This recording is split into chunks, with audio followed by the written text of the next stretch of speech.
Kalau ada orang yang berpikir bahwa oh jangan-jangan nih Mas Panji turnya nih jangan-jangan kampanye tersembunyi lagi nih. Karena bisa juga dong. Bisa aja. Karena kan sebelumnya kan juga Mas Panji pernah menjadi jubir kan. Betul sekali, iya. Tapi menariknya adalah walaupun ya kayak tadi ketika Mas Panji 1,5 tahun melihat Indonesia dari kejauhan, justru malah makin resah. Ya, betul sekali. Okay. Lucunya ya, ini aneh banget memang. Sejak pindah ke New York, ada banyak banget orang atau PNS deh, kita sebutnya PNS, yang ketemu sama aku curhatin pemerintah. Jadi orang dari kementerian ini, orang dari departemen ini, ngajak ketemu ngobrol, cerita di kementerian saya Mas, ini gitu. Iya. Jadi kayak dia tahu ada yang salah di tempat dia bekerja, tapi dia juga ngerasa agak nggak punya kuasa. Jadi dititipin, Mas Panji tolong dong gitu. Iya. Itu tuh sering banget justru terjadi ketika di New York. Jadi ada rasa tanggung jawab juga untuk menyuarakan apa yang jadi keresahan mereka. Karena di pemerintahan kita ada banyak banget orang keren, orang hebat. Iya. Cuman ada juga orang-orang yang ditaruh di situ. Gitu. Kalau ada orang yang berpikir bahwa oh jangan-jangan nih Mas Panji turnya nih jangan-jangan kampanye tersembunyi lagi nih. Karena bisa juga dong. Bisa aja. Karena kan sebelumnya kan juga Mas Panji pernah menjadi jubir kan. Makanya di banyak sekali wawancara dan banyak sekali konten, aku udah bilang kalau Mas Anies mah nggak setuju. Aku udah sering bilang aku nggak setuju Mas Anies nyapres. Dan Kenapa? udah bilang sama Mas Aniesnya langsung. Oh gitu? Iya.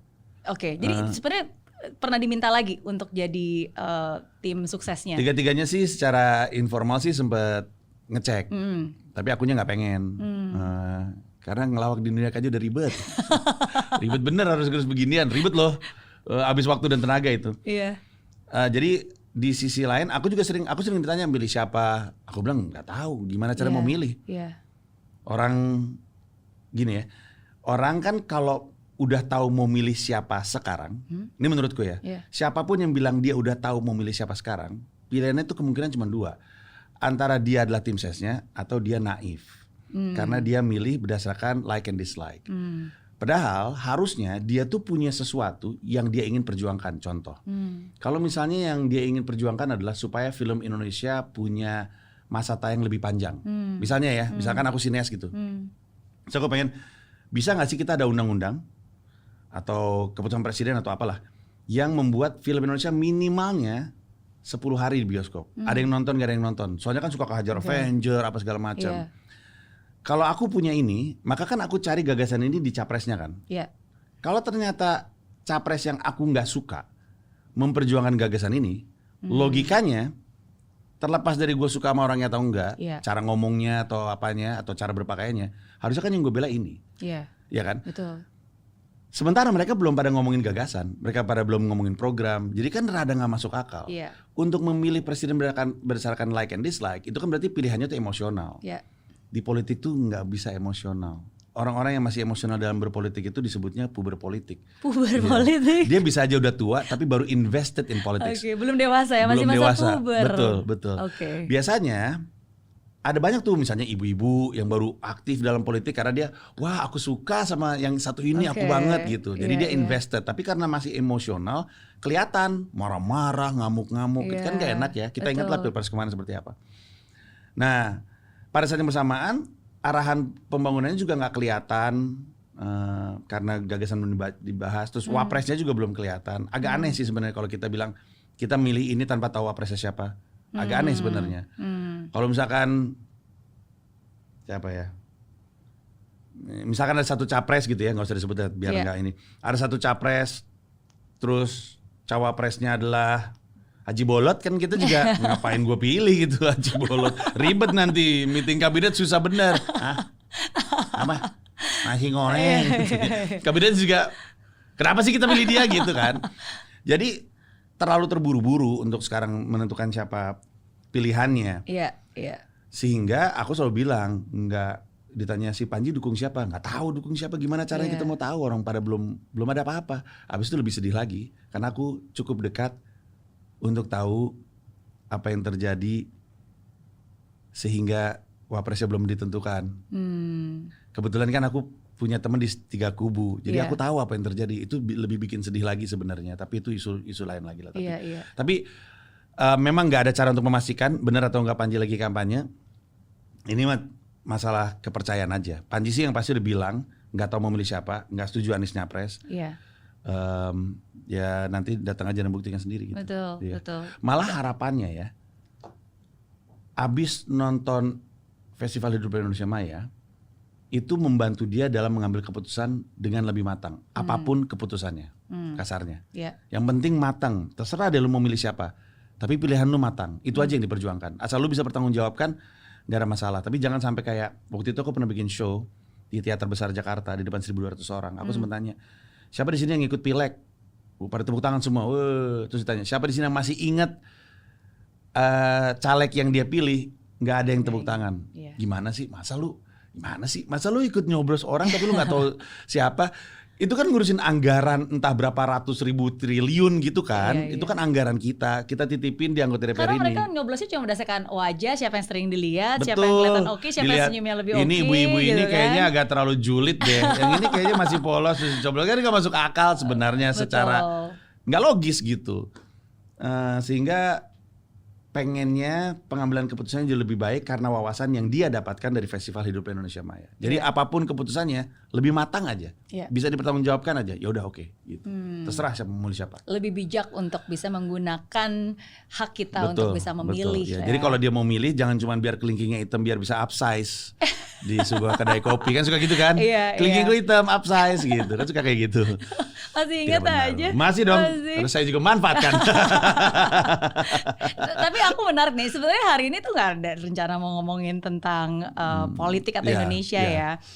Tapi menurut aku menarik karena sebenarnya Indonesia juga satu hal yang pasti kita semua, at least khususnya mungkin untuk saya pribadi yang udah memang kita kan pernah hidup merantau, ya kita juga pengen Indonesia ini menjadi tempat yang aman dan nyaman untuk kita tinggal. Dan seumur sampai kita menutup mata gitu. Menurut saya juga pengennya seperti itu gitu. Tapi aku cukup concern ketika Mas Panji bilang ketika di New York justru ngelihat Indonesia jadi lebih resah. Karena kalau aku pribadi nih sebelum aku ke New York, aku tuh selalu ngebayangin seresah-resahnya Indonesia kayaknya jauh lebih meresahkan di New York. Iya gak sih? Maksudnya setidaknya di sana kan kayak kita bisa kayak takut gitu setiap hari tuh kayak ini hidup saya aman gak ya? Walaupun karena mereka bisa punya gun, ya kan? Hari pertama aku nyampe di New York, di Times Square, itu di hari itu ada kejadian anak muda kena tembak di Times Square. Padahal Times Square itu udah zona yang nggak boleh bawa senjata. Di hari itu dan penuh banget dan tiba-tiba boleh bawa senjata dan itu anak muda gitu, teenager. Terus I was so shock karena kan sebelum ini kita pikir nggak oke lah aman tapi kan takut sekali gitu ya. Untungnya aman-aman aja lah udah diajarin caranya. Cuma kan seresah-resahnya Indonesia bukankah lebih meresahkan di negara itu? Kekhawatirannya itu adalah agar Indonesia nggak kayak gitu justru. Jadi kan kita ngeliat Indonesia ya, terus kayaknya bagus dan nyaman. Terus kita di New York nih, terus kita ngeliat semua masalah. Sebenarnya masalah ekstrim banget ya. New York ya udah bau pesing, macet, nggak bisa diandalkan, gitu-gitulah, mahal. Obat juga. Iya, kriminalitas. Orang bisa beli. Terus kita tahu sebenarnya projectionnya Indonesia tuh mirip loh sama projectionnya Amerika. Ada banyak hal yang terjadi di Amerika juga terjadi di Indonesia gitu. Terus kita mulai khawatir gimana caranya ya biar Indonesia nggak ngarah seperti itu gitu. Karena emang meresahkan sekali gitu. Dilihat ke dalam, dilihat apa yang sedang terjadi di Indonesia, wah ini mah suram nih kalau misalnya kita nggak sama-sama jaga bersama. Karena Indonesia itu kan gede banget. Artinya secara peluang juga masif banget. Tapi ada banyak isu-isu yang nggak terselesaikan gitu. Kita sering ngomong soal generasi emas, kita ngomong soal bonus demografi. Tapi tahun 2018 35-38% stunting. Itu kan hampir setengah anak Indonesia stunting. Nanti ketika mereka dewasa, gara-gara stunting kemampuan logikanya nggak ada, kemampuan berbahasanya nggak ada. Jadinya mah bukan bonus demografi, jadi beban demografi, isinya tolol semua. Moga-moga enggak. Tapi kan budget yang dialokasi buat stunting malah dipakai buat yang lain. Betul sekali. Itu Pak Jokowi yang bilang ya by the way ya, biar nggak diserang. Nah, Pak Jokowi bilang gitu aja saya resah. Saya tuh setiap kali ngeliat Pak Jokowi bikin pernyataan, nih ya, ini tuh ngomong gitu aja. Pak Jokowi bilang, Anggaran untuk stunting banyak dipakai untuk jalan-jalan dan bukan untuk beli telur gitu misalnya. Ngomongnya ke publik ada di sosmed. Kita kan semua bertanya, itu bukannya harusnya lu ngomongnya ke internal ya? Emang nggak meeting? Emang nggak dibilangin? Emang nggak dicek? Emang nggak dicek, betul. Kalau ngomongnya ke publik sih gitu. Kita nggak perlu tahu ini, lu benerin ke dalam. Jadi kan terus kan kita ngerasanya kayak apa sih ini seremonial? You think we're not stupid. Gue resah banget nih. Menurut Mas Panji kenapa?